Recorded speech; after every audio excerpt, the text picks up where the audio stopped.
vous apprenez déjà à bien dire en tant que psychanalysant, à parler librement vos pensées, inévitablement, le pas suivant, c'est d'entendre ce qui sort de votre bouche.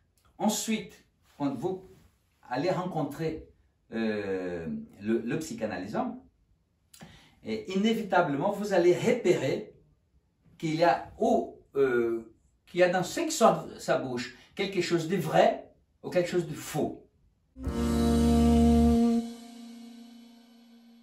Quand l'enfant vient au monde, donc l'être aristotélicien vient au monde, il faut qu'elle puisse tout de même lire un peu, faire science de ces réels-là qui est là devant lui. Et donc, à ce moment-là, il est obligé de construire une instance pour interpréter. Et cette instance, c'est le moi. Donc il y a l'être, là vivant, n'est-ce pas, et le moi, donc ils sont très intimes.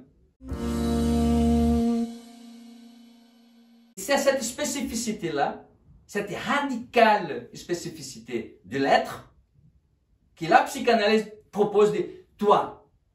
Tu veux devenir sujet, tu veux construire ton existence, parce que vivre, ce n'est pas suffisant. Vivre, c'est une perspective de biologiste. La psychanalyse va au-delà de la vie. Une fois que tu as ta vie, souhaites-tu devenir sujet et donc construire ton existence tous les jours comme une respiration, comme une danse. C'est un projet d'existence extraordinaire. Il ne s'est pas donné à tout le monde. Quand l'être s'engage à ne plus se cacher, se voiler derrière l'instance, du moins, à ce moment-là, il va faire cet effort, ce n'est pas un sacrifice, cet effort d'y aller chercher du côté du trésor de signifiant, la formule est de Lacan. Le trésor de signifiant qui est le grand A barré. Donc il va chercher des signifiants pour bien dire. Quand l'être prend au vol, si vous voulez même, des signifiants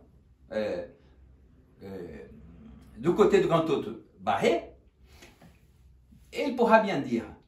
Et c'est à ce moment-là, au moment où il va bien dire, qu'il faut attendre une action. C'est-à-dire qu'il faut que cette parole puisse produire une action.